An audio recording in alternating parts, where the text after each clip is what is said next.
Assalamu alaikum. Peace be upon you all. This is your host, Amina Ahmed, and you're watching Muslim Network TV.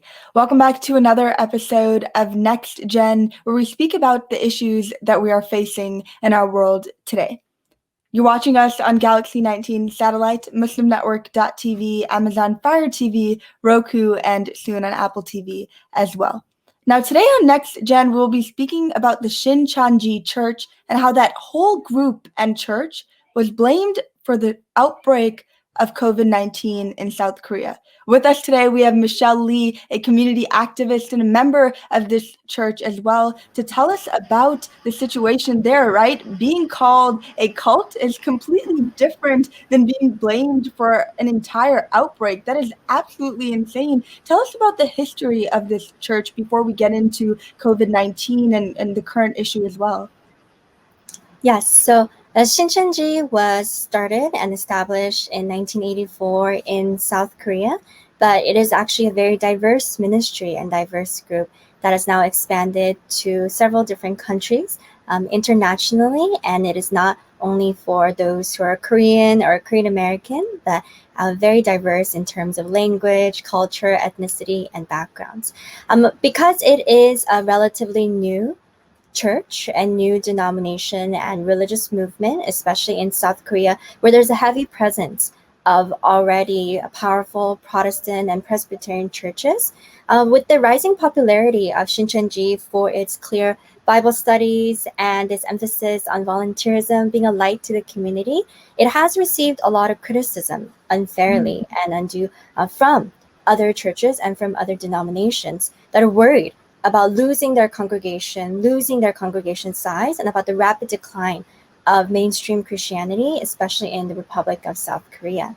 So because of this decline, the church has faced over the course of the past about 15 years organized smear campaigns trying to deface, trying to slander the church, trying to make it have a very negative impression on the public opinion, so that members will be discouraged from attending it or from being affiliated with it, and they can discourage new people from going out to it as well too. These accusations have ranged all over, from derogatory terms like calling it a cult or calling it heretical, to very serious concerns as accusations that it breaks families apart or that it brainwashes people, all of which are baseless, slanderous, false accusations and allegations that have been proposed because it is a rising and new and popular denomination. As a result of this slander campaign and as a result of the misinformation that's out there about the church, members have faced severe consequences, ranging from discrimination in workplaces, at their schools, severed communication and relationship with their families, with their friends, but as well as severe ones that are outrageous violations of human rights, such as being confined against their will, being kidnapped so that they can be taken to these confinement centers, being beaten, being harassed, being berated until they finally agree to give up on their faith or their affiliation with Shincheonji. And this has been going on for about the past decade, for about the past 15 years. And the fact that it stems from insecurity, this allegation that it will divide families and cause people to leave mainstream Christianity, that is an insecurity clearly. But tell us about how COVID-19 has exacerbated all of these already existing. You said for 15 years, that's a long period of time, but now we're seeing it increasing. Tell us about that. Yes, mainly the discrimination and the negative media and misinformation campaigns against Shincheonji were primarily focused in South Korea or in Korean American communities or Korean communities abroad, for example, in Southern California, in the United States, and different places. However, because of COVID-19, back in February, very unfortunately, starting from about late February, there was quite a bit of a sizable outbreak of COVID-19 amongst the congregation members of a branch church in Daegu in South Korea. As we all know, COVID-19 is a global pandemic. There's really no blaming or pointing fingers about those who contract this virus, are victims and are patients. But instead of showing sympathy for the patients of this global pandemic, what was pointed to them was slander, were accusations that they were purposely spreading the virus and being a negative impact to society. And there was a heavy emphasis in the media, calling it, for example, a coronavirus cult, a secretive sect. All these sort of slanders, accusations that not only were propagated in the Korean media, but now spread internationally. So, for example, I myself here, living in the United States, I pretty much became aware of the situation, how bad it was, as I was watching the news. It was just regular news cycle, news stories that I've been so familiar with, and suddenly there's a picture of the church in Daegu in South Korea, and emblazoned across it is coronavirus cult. Secretive cult causes coronavirus. And those are sort of the headlines that have been continuing to come out about the church without any sort of investigation about how valid those claims or that moniker is, which is not a description that you should assume to any religion. Like what you said, it's one thing to call a church a cult, but it's a completely different thing to blame it for an entire global pandemic as well too. Yeah, especially because this rhetoric is so harmful. It's actually causing people to, find themselves in these dangerous situations. But how has this impacted young people particularly? Young people have been one of the biggest victims of the slander and the misinformation that is against the church. What is happening in South Korea and other places around the world is a terrible thing called coercive conversion or cult deprogramming. And what cult deprogramming, just like what it mentions in the name, is taking a denomination or religion, assigning it with the label of a cult, something that is negative, something that implies that you need to get out of there, that is not safe to be in, and preying on the fears of family members, especially the fears of parents for the welfare of their children. There has risen a group of people who are making a living by doing these coercive conversion programs. They call themselves cult experts. They hold consultations where in these consultations they inflame the fears and the concerns and the irrational accusations against Shincheonji in the hearts of parents and of spouses, making us so worried to the point that they are willing to put their children, especially the young adults, through confinement, through beatings, through harassment, to get them out of this, what the cult conversion pastors say is a dangerous cult. Of course, these accusations of being a cult, like what I mentioned, are baseless, they are not true, yet because they are preying upon the hearts of parents who would do anything for their children, these kind of violations against human rights have happened. For example, just about 2-3 years ago, there was a death of a young woman who was 27 years old, and she actually underwent coercive conversion twice because her family were so afraid due to what they heard about the church and what they were told by these coercive conversion pastors.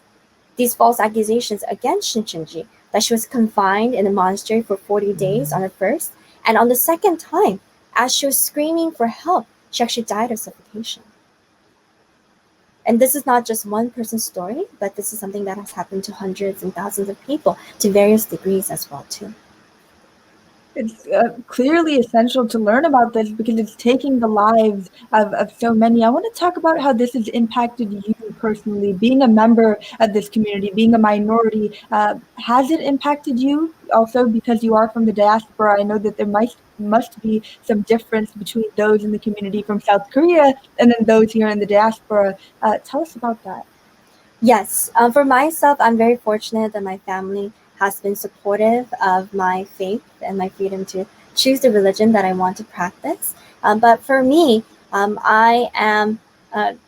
It is a little bit strange to think about, but for the past about 7 to 8 years, my faith, which is something so very special and important to me, it's something that I've been quite afraid to disclose to many of my friends and my extended family members as well too, because I know that even if I mention the name of my church or my religion, then more than listening to my words, what people can immediately go to is the internet and reading the misinformation and the lies and the false statements that are out there.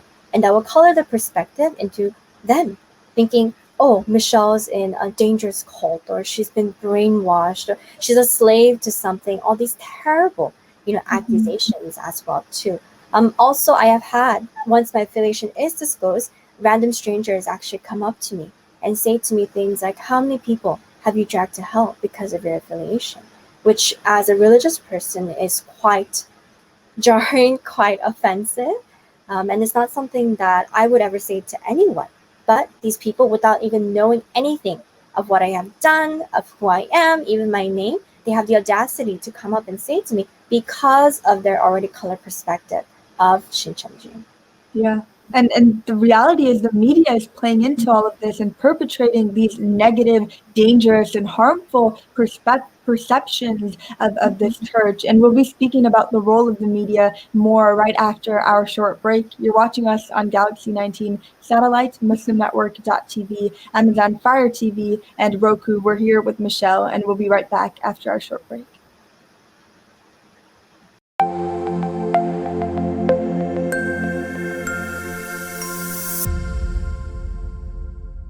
Billboards are popping up all over the country with an... Our neighbors don't realize that Muslims are absolutely opposed to ISIS. Salam. My name is Abdul Malik Mujahid. I'm an imam in Chicago. 16 shots! No me! No justice! No me! So how do we bring up the energy which can really have an impact on the world? You need to build bridges of understanding among people, and we need to have America moving forward. That lesson learned brought the strength of humanity to America, which is the diversity. Mujahid Talks, only on Muslim Network TV. Faithfully connected.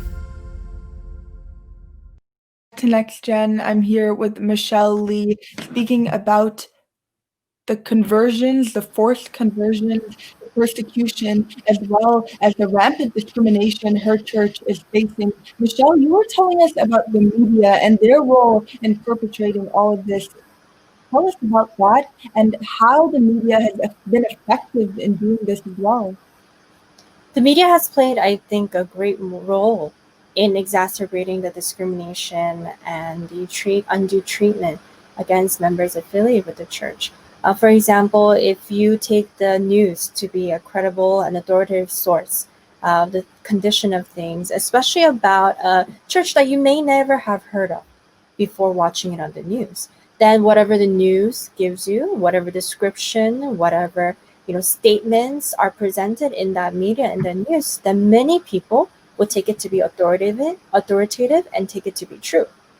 Mm-hmm. And so with Shincheonji, it is a relatively small denomination, a small church based in South Korea. For example, here in the United States, there may be many people who've never heard of it, who don't have friends or neighbors or family members affiliated with it. So if you see on the news that it says it's a coronavirus cult, or that it's secretive, or it blames the practices of the church for the spread of the virus, or it brings up all these false accusations that are unrelated completely to COVID-19, but because they are sensationalist headlines, they make for great media and great coverage, that the media continues to exacerbate this and continues to perpetuate this image in the mainstream and ignoring completely the positives that the church has done. For example, Shincheonji has a very strong emphasis on volunteerism and serving the community. And recently, Shincheonji members, over 4,000, volunteered to donate their plasma for the sake of COVID-19 plasma-related research. This is an unprecedented amount of donation that no other organization or single group of people have been able to offer such a great amount, which is very critical and necessary, and giving a lot of hope for the medical community that this will soon lead to a very quick and effective treatment for current COVID-19 victims. But you don't hear about that. You don't hear that, right? You don't hear that. All you hear about is the sensationalist headlines. It doesn't really, quite ring the same kind of tone or bring the same kind of attention. And that's why I have been, trying, and I'm really grateful for this opportunity to even speak about the issue, because I think it's something that people should be more aware of. It's something that could be affecting your neighbor, your friend, right? Your family member, your loved one, without you even knowing it. And this is something that is a very serious concern for all those who are protectors and who care about human rights as well as religious freedom. Sure. And Shincheonji, this church seems to be peaceful, and you talked about this news that nobody is talking about. They're only hearing the words cult and the fact that you're spreading COVID-19. And it goes back to the fact that the media does all of this obviously for attention and views. But how is the media connected to the South Korean government? Is there a connection? I'm not too certain about necessarily the connection between the two. And when I speak about the media, it really has been the international media, not only in South Korea, but really here in America. And I've also seen headlines, translated of the same type of cult moniker and same accusatory statements in press of other languages and other countries as well too. So I do really think it has now become a global perspective, a wrong perspective about a group of people who are just ordinary citizens trying to carry out their personal life of faith. It's really interesting that it's not just South Korea, that this has become, all of our issue. It's not an issue pertaining to just this church group, but for everyone, like you said, who cares about religious freedom and basic human rights. This is what it seems to come down to from hearing what you're saying. But how can those who are viewing right now, who want to do something, right? This is usually the point where people are like, I understand the situation, but what can I do to help to raise my voice and to amplify the voices of your community? I think even firstly, I'm asking for a fair coverage and interest in this issue. For example, if I am someone whose physical family has been affected by COVID-19, I think I would be very interested to hear that such a large body of people have been able to donate their plasma, whether it's here in my country or across the seas. That as a global community, what is the medical community doing with this plasma? What are the advancements in it? What can be our hope in it? Also being able to be supportive of those who are. There's a lot of defamatory statements and accusations and terrible things that I don't ever want to repeat to anyone, right? The curses and name calling and harassment that are being done online. And even just simple thing that a public member can do is, upon seeing those kind of accusations and comments, we shouldn't just turn a blind eye to it and just think it is not my comment or not directed at me and pass it by. But those are things that we should report as harassment. Those are things that we should stand up and say that even in this online community, it is not something I want to see nor condone. Yeah. And for young people, how can young people raise awareness? I know young people are generally more active on social media and they have their different means of communicating and organizing and protesting as well. So how did they get involved? For young people, I really do think the power of social media is very great. Like what I mentioned, being able to flag as abuse and as harassment, those kind of statements against church members and against the church, but also raising awareness. There have been small outlets and a little bit of press coverage of the positives and more the real side and the reality of the state of the church and the things that happen, especially related to COVID-19. I think there could be a great push even from those who are young to really push this more into the public eye. Also, for those who are, for example, here in the United States, there's always the constituents' power to be able to write to their congressmen, to be able to write to their elected officials, that such things are happening within our community, to our neighbors, and this is something that elected officials should take an interest and serve to protect. And I think that to the young people that are watching, they should take everything that you're saying into consideration and educate themselves and educate others as well. But we talked about social media, and is there targeted harassment, rampant targeted harassment on social media, or does much of this happen on face, or is it an equal factor? It is quite both. I have personally experienced in-person harassment, and I've also seen and experienced a lot of online harassment as well too. Like what I mentioned, some of the comments would make you blush. It's something that no one should be called or no one should be told. For example, in relation to COVID-19, there have been online comments, thousands, that even I personally was able to scroll through, saying that Shincheonji members deserve to die of COVID because they're the ones that brought it in. how terrible is that to say of anyone, whether it's Mhm. towards an ethnic group, a religious group, or sexual orientation group. It really does not matter. That those are not words. That should not be something that we should wish upon anyone, nor a false accusation that they have brought forth the global pandemic as well too. So I have seen both. In person, it tends to be a lot of workplace discrimination, a lot of being ostracized within their community or within the group where their affiliation has been exposed. At cases, there are a lot of cases of domestic violence and conflicts that happen as a result, but it is quite prevalent online as well too.